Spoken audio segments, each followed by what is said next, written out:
Okay, so basically I'll just say, how are you guys doing? We'll just do a little intro. And then I'll go to a clip of your guys' video. I thought you were starting like that. Basically, I'll just say it. I'm here with Menage. I thought, wow, what a cool intro. I'm just going to come out and say it. I'm here with these guys. Maybe that's what I'll do. Like, fuck it, this is where we are. I'm sitting here with these guys. From now on.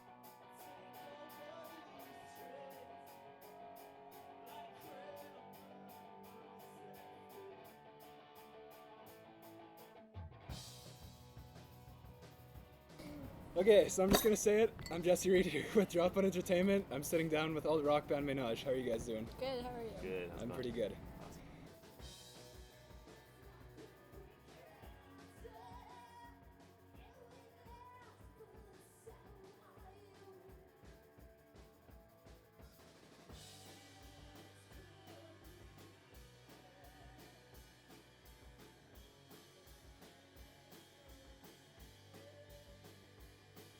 Hey, I'm Fernando, Hi, I'm Bella. and we're in the band Menage. I guess about a year ago, we started a band with my sister and my other brother. We're Canadian born and raised, and we moved to Los Angeles over 12 years ago to pursue music. We all had different kind of projects going on, and then eventually we formed this band, Menage.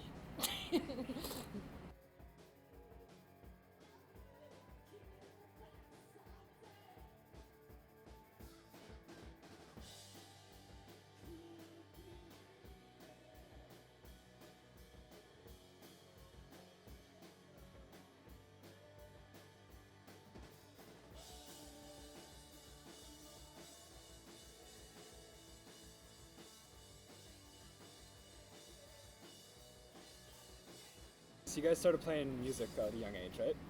Yeah. But you guys have all been in separate projects until Menage. Yeah, we were just involved in different endeavors, and then we got into just finally joining it all together. And so what did you guys decide that now is when we're gonna do it as opposed to earlier on? There's a couple of reasons, I guess. I don't know. It's a really good question. That's a good question. Damn you. No, I think we've always written together. I think we just had really different musical tastes and inspirations and stuff, and so I think we just never really thought we could even get into a room and do something like put together an album and not fight 24/7. So it became a little bit of a challenge. I think we got influenced a little bit through someone who passed away in our family who wanted to see us work together, never understood why we hadn't yet. So that was, I think, a little bit of a pushing force too. But yeah, it seemed really natural to just finally, after all the writing together, to finally say, okay, let's do this and present it together and perform together and all that.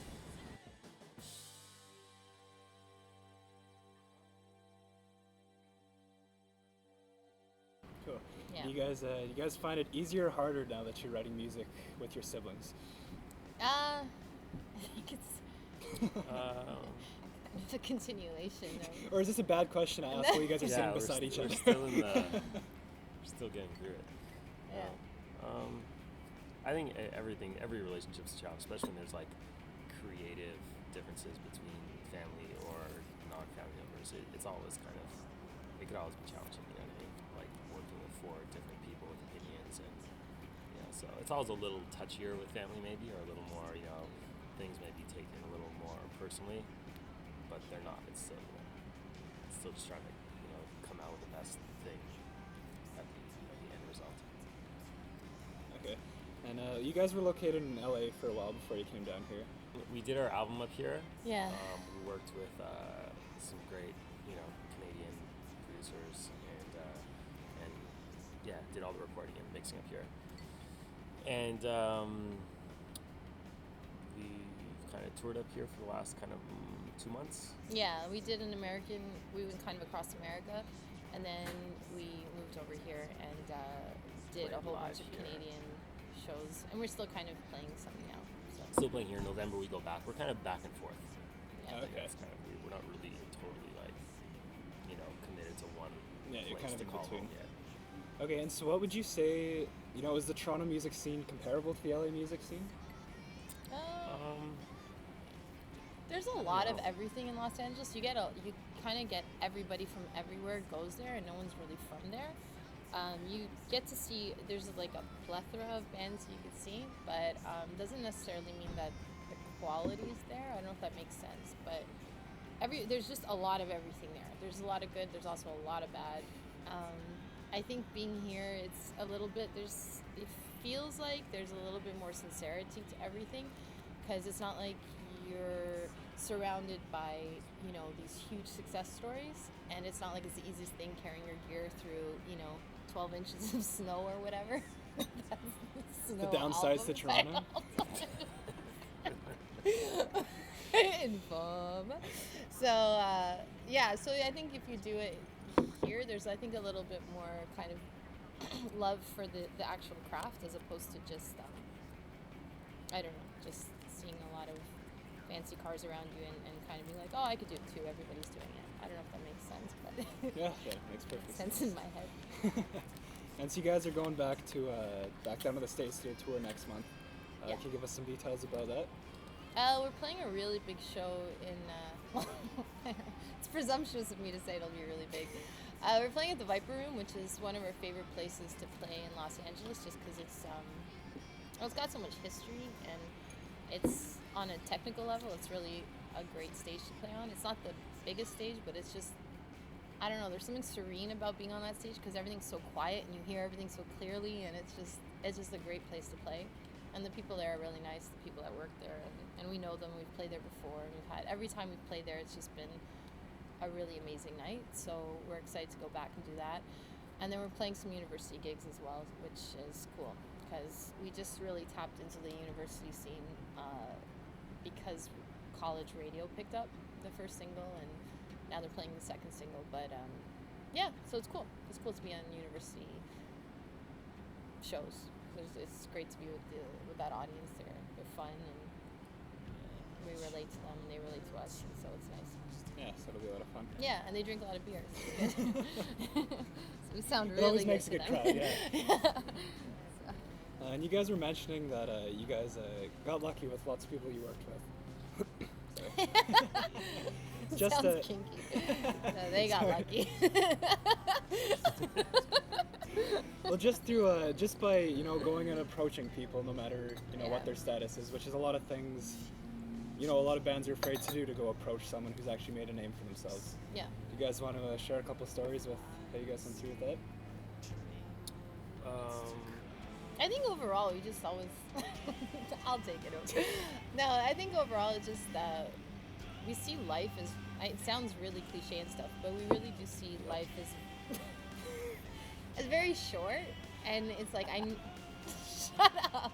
I personally never want to have regrets. Like, I don't want to look back and say, oh, maybe if I had done that, or I wish I had courage to do that, because there are things that I already look back on in my short life, and I'm already like, oh, if I shouldn't have been shy about doing that, or this, missed opportunities. So we just, whatever we think of, we just jump in, and so yeah, we have gotten to know some people that way.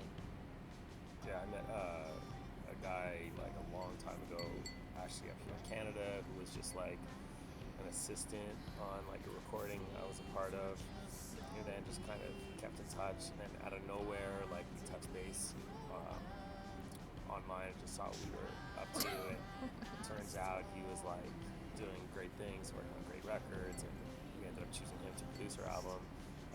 His name is Mike Phillips. He's just like a really good friend of ours now. And you talk really low.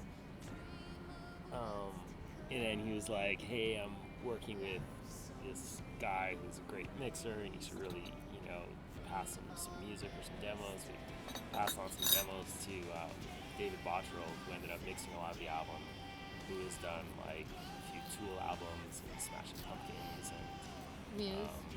did some Muse. Yeah, but just like never would think to like even consider that as an option to mix our music. But it's just a small world, and he happened to like music and be around and be available, so things like that just kind of work out in strange ways. Oh, that's awesome. And you guys have a video coming up too. You guys were talking about shooting in the States. Yeah, we're shooting a video in November. Do you have any inside details you can tell us about that one? We good. kind of a surprise as well. Which means we don't even know what single it's gonna be. No. It's a surprise to everybody, including you guys. Yeah. I don't know. I'm sure we'll come up with something. You guys come up with something. But if you go to the site, everything involved online, everything's Menage the Band. So if you want to reach us, it's like menagetheband@gmail. The site's menagetheband.com, Twitter/menagetheband. So if you can remember Menage the Band, you'll have access to all of our tour dates and stuff like that. Thanks a lot, guys, for doing this interview. Yeah, Thank you so much, man. Thanks for having us. Fun.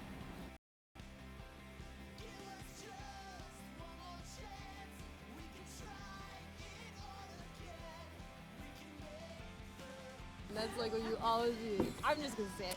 Today I'm with Blue Velvet. That's actually kind of a funny and good idea. I think I'm gonna start it that way. Yeah. You like fun.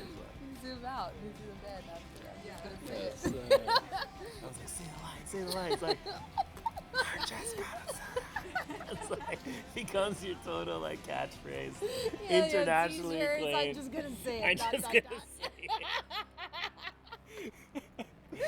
Oh, branding 101. What am I gonna do? I just gotta say it. I thought that was so cocky of you. Like you're all like, I don't know what to say, and all of a sudden it's like, all right, you're on. I'm just gonna say it.